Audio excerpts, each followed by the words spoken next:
Welcome back to another technical deep dive here in the debug zone. Today we're tackling a big question and breaking it down with insights from other users. Hopefully this clears up some misconceptions and helps you get the answer you need. So buckle up, stay a little curious, and let's jump right in.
And that's a wrap.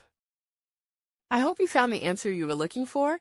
If you did, take a second to hit that subscribe button. It really helps out. And let me know in the comments which solution worked best for you. See you next time in the debug zone.